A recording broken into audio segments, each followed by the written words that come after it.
I must be honest here. It is so choice. If you have the means, I highly recommend picking one up. I'm here with Brandon Alinger from Propstore with a screen used 1983 Return of the Jedi Scout Trooper helmet. And I just wanted to ask you if there's a little more detail or something you could go in depth about this helmet.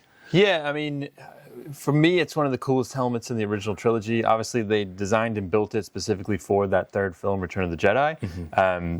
It was designed by Nilo Rodis-Jamero. Nilo's super talented designer.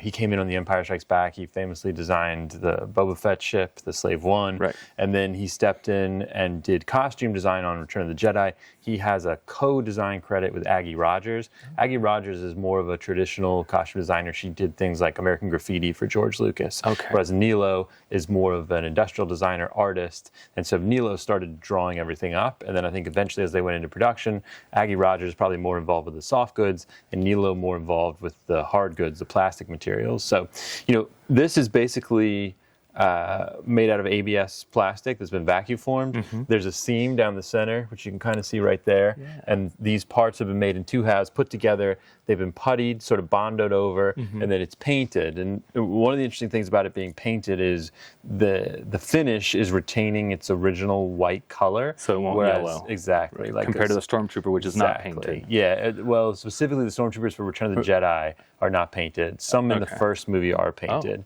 Oh. But this, like the color on this is brilliant to me. That's probably as white as the day that it was made. Yeah. They also did a really nice weathered finish on these for the Endor forest scene. So you can see it's got the heavy black overspray on it.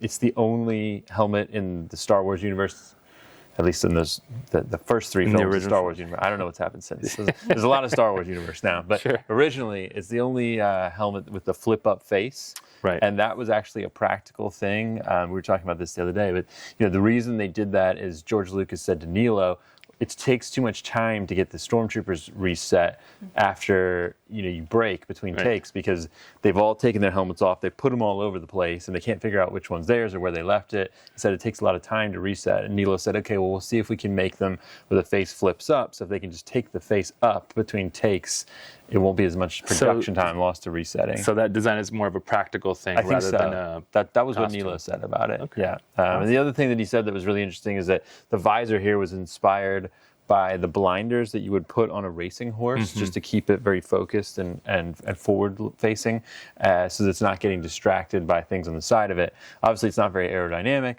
but it it keeps the biker from getting distracted as he's in his blasting peripheral, right? Exactly. Yeah. Exactly.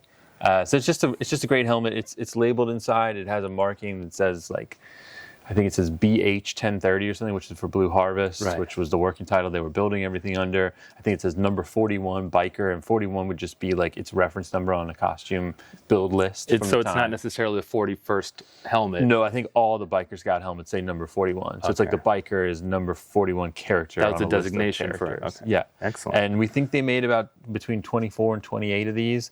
You probably see them all on screen. The docking bay when the Emperor shuttle arrives and all the troops are lined up. I think probably all the Biker Scout costumes that they had are in that shot. They called them out from background. Everyone come on back. Exactly. Yeah. And then the forest battle scenes, I think they're probably all used there as well.